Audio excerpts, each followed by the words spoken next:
सर्जयति हरिवंश चंद्र नामोच्चार वर्धित सदा सुबुद्धि रसिक अनन्य प्रधान सतु साधु मंडली मंडनो जयति।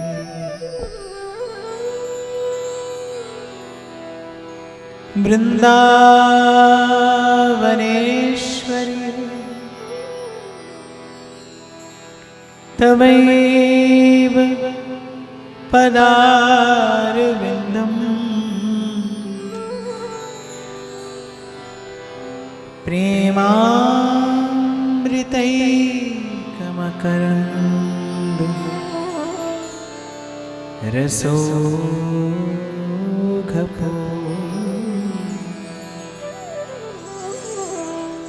हृद्यर्पितं मधुपते स्मरतापमग्रम्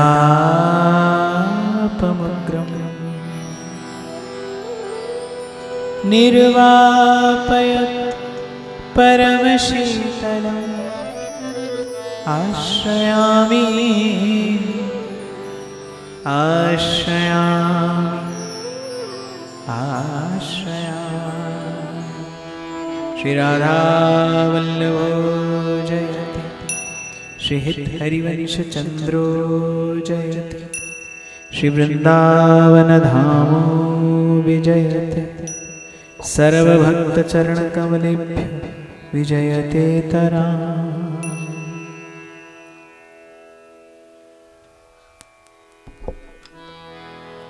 प्राण धन राधा वल्लभ प्यारो वृंदावन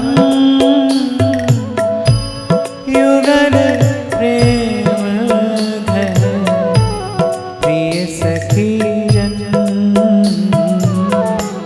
प्राण धन राधा वल्लभ प्यारो वृंदावन युगल प्रेम घन प्रिय सखी जन। जीवन धन राधा वल्लभ प्यारो वृंदावन युगल प्रेम घन प्रिय सखी जन। प्राण धन राधा वल्लभ प्यारो वृंदावन युगल प्रेम घन प्रिय सखी जन। प्राण धन राधा वल्लभ प्यारो वृंदावन प्राण धन राधा वल्लभ प्यारो वृंदावन। जीवन धन राधा वल्लभ प्यारो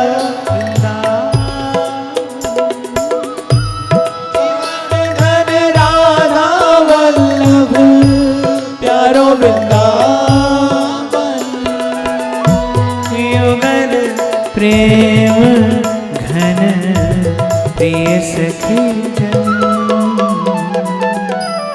प्राण धन राधा वल्लभ प्यारो वृंदावन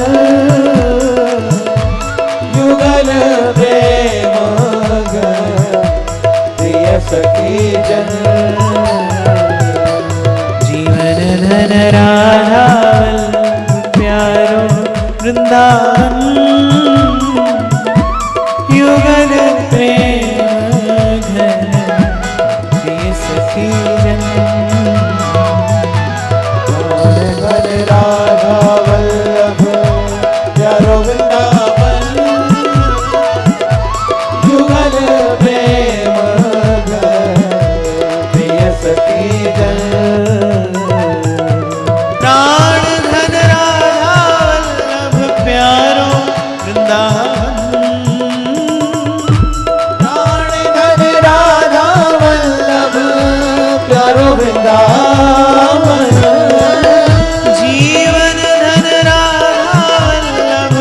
प्यारो वृंदावन।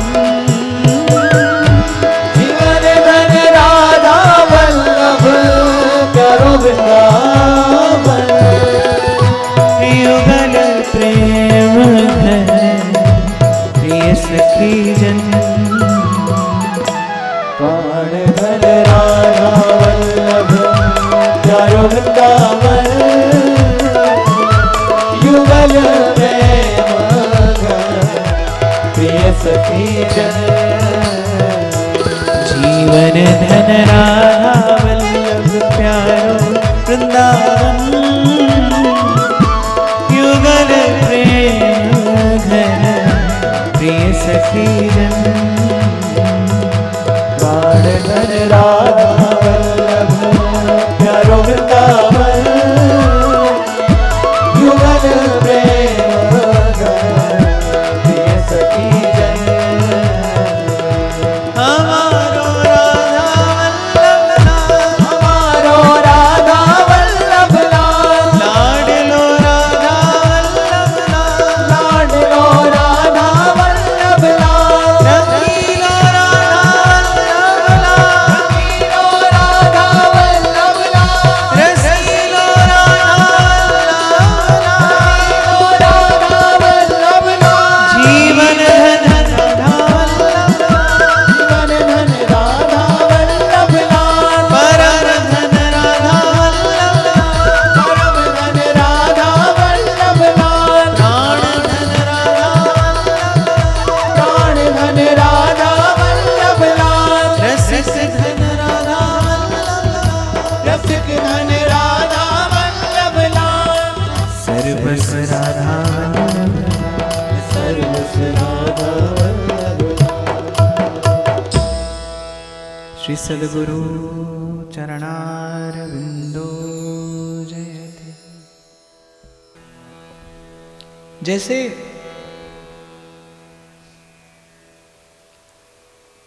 किसी भी वस्तु के होने मात्र से उस पर हमारा अधिकार नहीं होता, ठीक वैसे ही हमारा अधिकार न होने से वस्तु नहीं होती, ऐसा भी नहीं होता। अगर थोड़ा सरल शब्दों में मैं कहूं कि किसी वस्तु के होने से वो हमारी नहीं होती, और हमारी नहीं होती इसका अर्थ ये कदापि नहीं कि वस्तु होती ही नहीं। एक व्यक्ति समुद्र में गोता लगाए और उसे कोई रत्न हाथ न आए तो इसका अर्थ ये कदापि नहीं होता कि समुद्र में रत्न होता ही नहीं। ये जीवन पाकर, ये जन्म पाकर कोई भगवदीय अनुभूति न हो, इसका अर्थ ये कदापि नहीं है कि भगवान की सत्ता है ही नहीं। और भगवान की सत्ता है, थी और रहेगी, लेकिन ये जन्म और ये जीवन पाकर यदि उसकी अनुभूति न हो तो फिर जीवन और जन्म का कोई अर्थ नहीं। केवल होने से उसकी अनुभूति नहीं होती, और अनुभूति न हो इसका अर्थ ये कदापि नहीं है कि वस्तु नहीं होती। वस्तु भी हो, आप भी हो, और उसकी अनुभूति भी हो, इसके लिए जीवन में सद्गुरु और सत्संग की आवश्यकता होती है। कि प्रभु भी हैं, ये भी सत्य है, आप भी हैं, ये भी सत्य है। आप भी हैं, प्रभु भी है, लेकिन आपका और प्रभु का संबंध कहीं खो गया है, उसकी विस्मृति हो गई है, उसकी आवश्यकता है, उस संबंध की आवश्यकता है। और संबंध स्थापित करने के लिए सद्गुरु की आवश्यकता है, संबंध स्थापित करने के लिए सत्संग की आवश्यकता है। और बहुत सरल शब्दों में यदि मैं कह दूं तो आपके ही अत्यंत निकट, और इतना इससे अधिक निकट और क्या कहूं कि जो बिल्कुल आप ही में है, उसी की अनुभूति करने के लिए एक योग्यता की आवश्यकता है, एक दृष्टि की आवश्यकता है। जैसे आप स्वयं का श्रृंगार करते हैं, आपने ही अपने हाथों से स्वयं को सजाया है, लेकिन आप लग कैसे रहे हैं, ये देखने के लिए आपको दर्पण की आवश्यकता है। वो बिल्कुल आप ही का है, वो बिल्कुल आप ही में है, लेकिन उसकी अनुभूति करने के लिए सत्संग और सद्गुरु रूपी दर्पण की आवश्यकता है। आरंभ इसीलिए किया मैंने यहां से कि वो भी है और आप भी हैं, लेकिन अनुभूति नहीं है, अनुभव नहीं है। और वो परम सत्य है, और सत्य के विषय में सभी ने कहा है कि सत्य अनुमान से नहीं, सत्य अनुभव से सत्य होता है। केवल अनुमान से सत्य सिद्ध नहीं होता। आपको और मुझे अनुमान है, इसीलिए वो अनुमान कभी कभी खोखला सा हो जाता है जब जीवन में कभी प्रतिकूलता आती है, जब जीवन में कभी विपरीत समय आता है और आप अपने विश्वास को सुदृढ़ नहीं रख पाते। इसका अर्थ यही है कि आपको अनुमान तो है, लेकिन आपको कोई अनुभव नहीं है। अनुभव होता, मैं कई बार कहता हूं कि किसी व्यक्ति ने देख लिया हो भूत, और सारा संसार ये कहे कि भूत नहीं होता, पर वो नहीं मानेगा क्योंकि उसने देखा है। सब असत्य हो सकता है, लेकिन आप और आपका अनुभव वो कभी असत्य नहीं हो सकता। आपने स्वप्न में भी जब कुछ देखा होता है तो वो आपके जीवन के अनुभवों में, वो आपके जीवन के अनुभवों में शामिल हो जाता है। कोई कहता रहे कि नहीं होता, पर आपने देखा है तो होता है, क्योंकि आपने देख लिया है। और आपने नहीं देखा और सारा संसार कह रहा है, उस कहने और सुनने का कोई अर्थ नहीं है। सत्य किस्सा और कहानी नहीं है, सत्य जीवन की अनुभूति है। जीवन है, जीवन की अनुभूति है, लेकिन उसी को अनुभूत करने के लिए, उसी को अनुभूत करने के लिए सद्गुरु की आवश्यकता है, सत्संग की आवश्यकता है। गत वर्ष मुझे स्मरण है कि ये भाव आरंभ हुआ था और मैंने यहीं से, इसी स्थान से कहा था कि उद्धव भगवान का संदेश लेकर ब्रज की ओर जा रहे हैं, तो ये यात्रा प्रतीति से प्रीति की यात्रा है। उद्धव को भगवान की महिमा, उद्धव को भगवान के गौरव का बोध है, लेकिन उद्धव को अभी भक्ति का सौरभ नहीं मिला है। वो भगवान है, ये तो उद्धव जानते हैं, लेकिन वो कैसे हैं, उनका स्वरूप स्वभाव कैसा है, इसका परिचय कराने के लिए। और प्रेम का आरंभ निश्चित रूप से आकर्षण से ही होता है। सबसे पहली जो घटना घटती है वो आकर्षण ही है। स्वरूप से आकर्षण होता है और स्वभाव से समर्पण होता है। तो उद्धव भगवान के स्वरूप से परिचित हैं, लेकिन उद्धव अभी श्री कृष्ण के स्वभाव से परिचित नहीं है। और जैसे सरल से शब्दों में अगर मैं कहूं कि कोई व्यक्ति देखने में बड़ा प्रिय लगता हो, कोई व्यक्ति देखने में बड़ा सुंदर हो, सुखद हो, बड़ा प्रिय लगता हो उसको देखना, लेकिन अगर उसका स्वभाव कटु हो तो आप आकर्षित तो हो सकते हैं, लेकिन प्रेम नहीं होगा, क्योंकि स्वभाव अनुकूल नहीं है, स्वभाव अनुरूप नहीं है। आकर्षण के लिए मात्र स्वरूप होना पर्याप्त है, लेकिन समर्पण के लिए स्वभाव भी अनुकूल होना चाहिए। उद्धव को प्रेम इसीलिए नहीं है। उद्धव के मन में भक्ति है, अप्रगाढ़ भक्ति है, उद्धव के मन में अगाध श्रद्धा है। उद्धव जानते हैं श्री कृष्ण का स्वरूप क्या है, उद्धव जानते हैं कि वो सत्यचित्त आनंद स्वरूप है, वो निर्लिप्त निर्विकार परात्पर परब्रह्म है, वो पूर्ण परमात्मा है, लेकिन उद्धव भगवान के स्वभाव से परिचित नहीं है। इसीलिए उनको श्री कृष्ण के प्रति आकर्षण तो है, लेकिन वो आकर्षण अभी परिपक्व नहीं हुआ है। और उसको परिपक्व होने के लिए भगवान ने विचार किया कि उद्धव जब तक मेरे विशुद्ध स्वभाव से परिचित नहीं होंगे तब तक उद्धव को प्रेम नहीं होगा। इसीलिए मैंने निवेदन किया था, प्रतीति है उद्धव को, लेकिन उद्धव को प्रीति नहीं है। प्रतीति माने कि एक वस्तु का अनुभव हो जाना कि वो है। ज्ञान प्रतीति कराता है, ज्ञान प्रतीति करा देता है कि है। बहुत सारे मुमुक्षु केवल यही मानकर आनंद लेते हैं इस बात का कि प्रभु है, सर्वत्र है, सर्वदा है, हमारे ही निकट है, कहीं चारों ओर है, कहीं आसपास है। ये भी साधना में एक स्तर आता है जब इस बात की अनुभूति होने लगती है कि हाँ वो है और वो निकट ही है, कहीं आसपास ही है। लेकिन प्रेमी की यात्रा यहीं पर नहीं रुकती। वो कैसा है, वो कैसा है, वो कैसा दिखता है, कैसे उसके शब्द हैं, उसके निकट जाने में कैसा सुख है, उसके निकट जाने में कैसी अनुभूति है, उसे बात करके कैसा लगता है, उससे बोलकर बतला कर कैसा लगता है। जैसे आप किसी से बहुत प्रेम करते हो और वो बहुत दूर हो, आप जानते हो कि वो जीवित है, लेकिन केवल मात्र इतनी सूचना मन को संतोष नहीं देती। उससे उससे मिलने का, उससे बोलने का, उससे बतलाने का, उसके निकट बैठने का, उससे कुछ कहने सुनने का मन होता है। प्रेम प्रत्यक्ष चाहता है, प्रेम अपने निकट चाहता है, प्रेम प्रेम बस पास रहना चाहता है। तो उद्धव के मन में श्री कृष्ण के स्वरूप की प्रतीति है, लेकिन प्रीति नहीं है। और भगवान ने यह विचार कर लिया कि भाई जो प्रीति है वो अनुमान का नहीं, वो तो अनुभव का विषय है। गुण रहितम, कामना रहितम, सूक्ष्मतरम, अविच्छिन्नम और अनुभव रूपम। प्रेम अनुभव से आता है। प्रेम का अनुभव, प्रेम का अनुभव वही प्रेम है, वही प्रेम की सत्ता है। प्रेम के अनुभव हुए बिना तो प्रेम की बात सिर्फ कोरी बात है, किस्सा है, कहानी है। और जहां से मैंने आरंभ किया कि उस वस्तु की आप भी हो, अब देखिए उद्धव भी हैं और कृष्ण भी हैं, लेकिन उद्धव और कृष्ण के बीच में जो प्रेम अपेक्षित है वो नहीं है। तो भगवान ने विचार किया कि भाई इसके लिए उद्धव को गुरु की आवश्यकता है, इसके लिए उद्धव को सत्संग की आवश्यकता है। और मैंने कई बार व्यासपीठ से निवेदन किया कि प्रेम के मार्ग की आचार्य है गोपी। गोपी कौन है? जो प्रेम करना चाहता है कृष्ण से, गोपी उसकी गुरु है। वो किसी भी जाति का हो, कुल का हो, धर्म का हो, ये बात कोई अर्थ नहीं रखती। यदि वो प्रेम करना चाहता है तो गोपी सीधे शब्दों में कृष्ण से प्रेम करना सिखाती है, वो प्रेम की आचार्य है। तो भगवान ने कहा कि उद्धव को अब प्रेम की कक्षा में भेजना है। ज्ञान की कक्षा में तो उद्धव उत्तीर्ण हो गए हैं, उद्धव जान गए हैं कि मैं कौन हूं। ये तो जान गए हैं उद्धव कि मैं कौन हूं, लेकिन मैं कैसा हूं ये उद्धव अभी नहीं जानते। इसलिए उद्धव को प्रेम की कक्षा में भेजना है।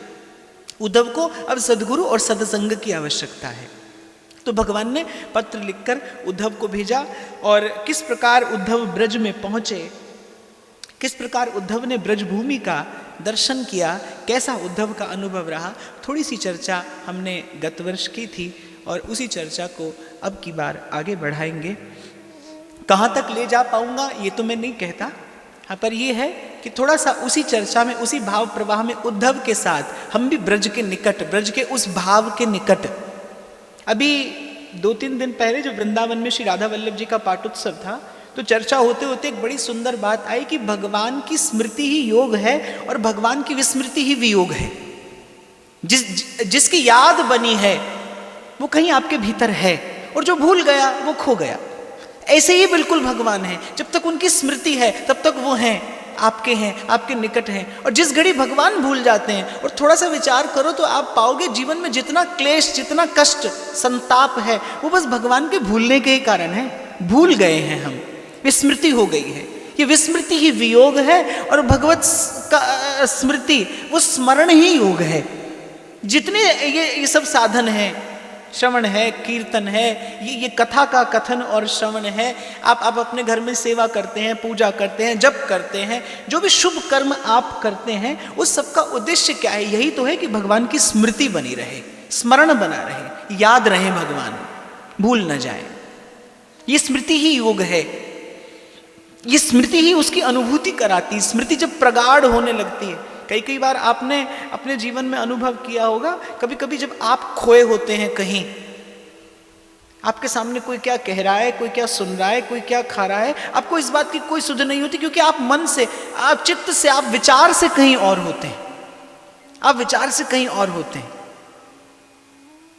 उस उदाहरण से शिक्षा लेनी चाहिए कि जब संसार के मध्य रहते हुए आप तन से संसार के मध्य रहते हुए मन से कहीं और हो सकते हैं, फिर तन से संसार का प्रत्येक कर्तव्य निर्वाह करते हुए आप मन से भगवान के क्यों नहीं हो सकते, कैसे नहीं हो सकते? उपासना यही सिखाती है। और मैं तो हमेशा कहता हूं कि मैंने जब जब संतों की ओर देखा है तो मुझे कोई संत संसार से भागता दिखाई नहीं दिया। मैंने जब जब भक्तों की ओर देखा, मुझे कोई भक्त संसार से भयभीत दिखाई नहीं देता। मैं तो सदा व्यासपीठ से कहता हूं, संत की बात सुनो तो संत तो कहता है, कबीरा खड़ा बाजार में मांगे सबकी खैर, ना काहू से दोस्ती ना काहू से। वो तो बिल्कुल संसार के मध्य में रहता है। जब जब स्मरण है फिर निर्भय है, फिर निर्भयता है। जब स्मरण है फिर जीवन निर्भय है। और जिस घड़ी भगवान की विस्मृति होती है, जिस घड़ी आप भूल जाते हैं, आप भगवान से अपने संबंध को भूल बैठते हैं। बस उसी घड़ी माया प्रहार करती है, उसी घड़ी प्रपंच का बीज मन में पड़ जाता है और फिर वो फलता फूलता है। तो जो आप और आपके मध्य जो संबंध है उसकी जो पुनः प्रतिष्ठा कराता है वो सद्गुरु है, वो सत्संग है। और आज बड़े सौभाग्य से, बड़े शुभ दिन, बड़े मंगलमय दिन इस 3 दिवसीय भाव यज्ञ का आरंभ हुआ है। सबसे पहले तो आप सबको गुरु पर्व की बहुत बहुत बधाई, बहुत बहुत शुभकामना। और मन की इच्छा यही है कि महाराज की वाणी के साथ ही उनके चरणों का सुमिरन करते करते ही इस भाव यज्ञ में हम लोग अवगाहन करें। और महाराज की वाणी के ही कुछ शब्द मैं उच्चारण करूंगा और आप सब प्रेम से मेरे साथ में कहिएगा। और अपने हृदय में अपने गुरु चरणों की स्मृति करते हुए, गुरु चरणों को बार बार नमन वंदन करते हुए प्रेम से कहिएगा।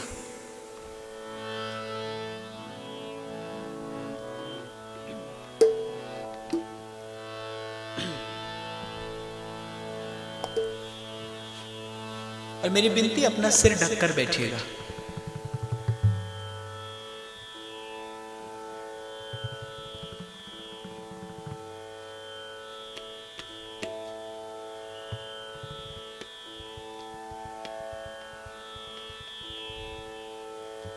तू मेरा राखा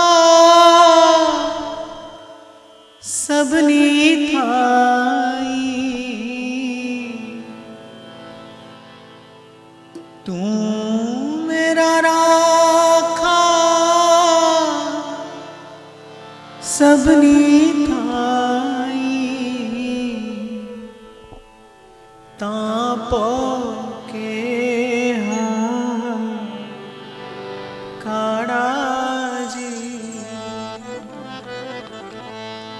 तापो के खड़ा जी।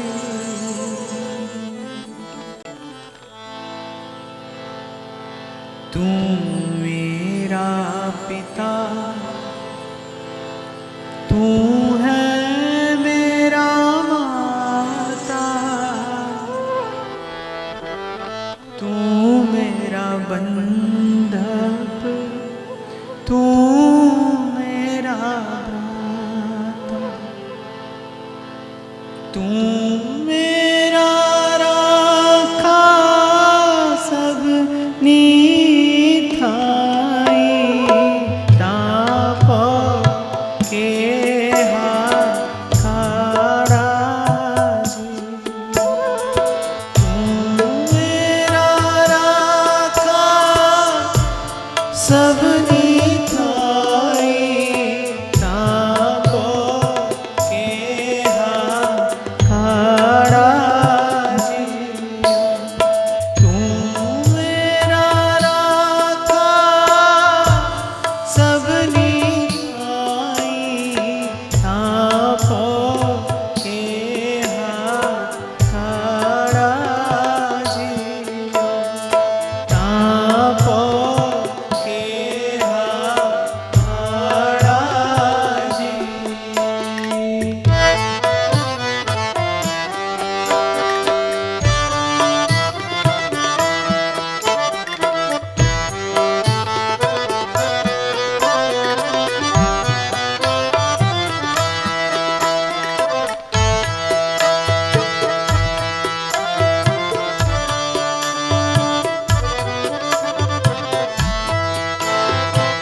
कृपा है तुद पशाना, तू मेरी ओट, तू है मेरा माना।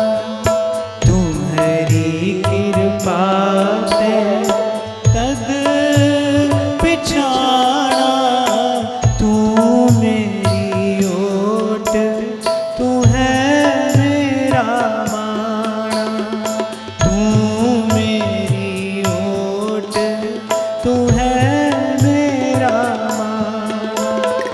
तुझ बिन दूजा अवर न कोई, तुझ बिन दूजा अवर न कोई। सब तेरा खेल पसारा जी, सब तेरा खेल पसारा जी। तू मेरा राखा सबनी थाई, तू मेरा राखा सबनी थाई। आपो के हारा जी, आपो के हारा जी।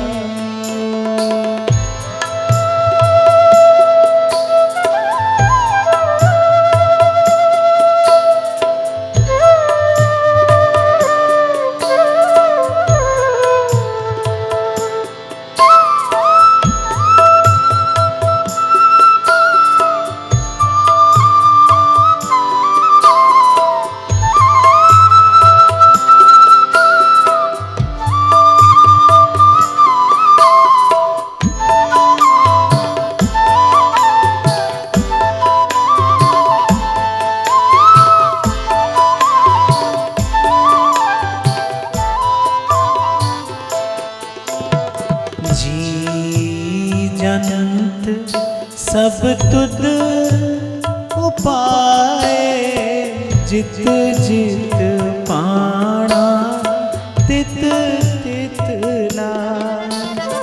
जी जनंत सब तुद उपाय, जित जित पाणा तित तित लाय। सब किछ कीता तेरा होवे, सब किछ कीता तेरा होवे। नाही किछ असाड़ा जी, तू मेरा राखा सबनी थाई, तू मेरा राखा सबनी थाई। आपो के हारा जी, आपो के हारा जी।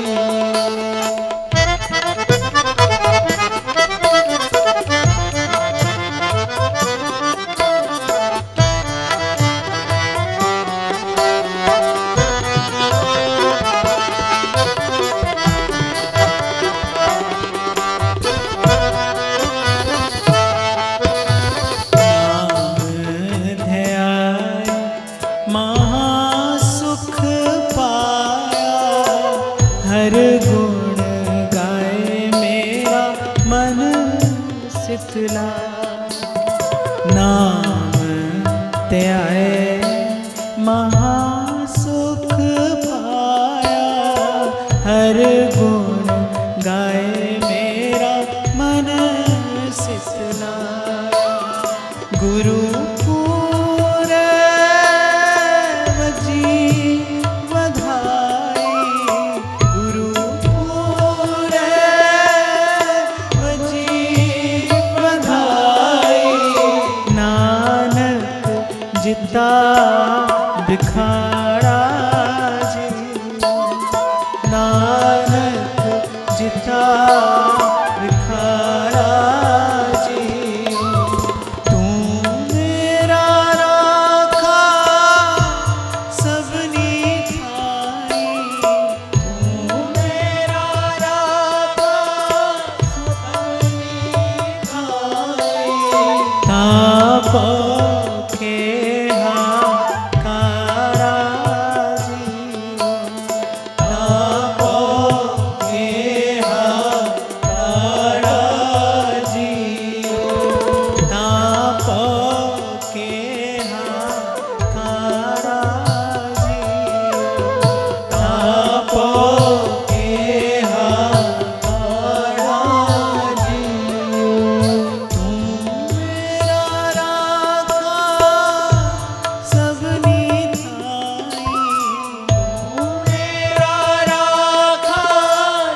मेहरबान मेहरबान साहिब मेरा मेहरबान मेहरबान मेहरबान साहिब मेरा मेहरबान मेहरबान मेहरबान साहिब मेरा मेहरबान मेहरबान मेहरबान साहिब मेरा मेहरबान सुख पाया सुख पाया रहम तेरी सुख पाया सुख पाया सुख पाया रहम तेरी सुख पाया जन नानक की अरदास जन नानक की अरदास सदा सुख पाया सुख पाया रहम तेरी सुख पाया मेहरबान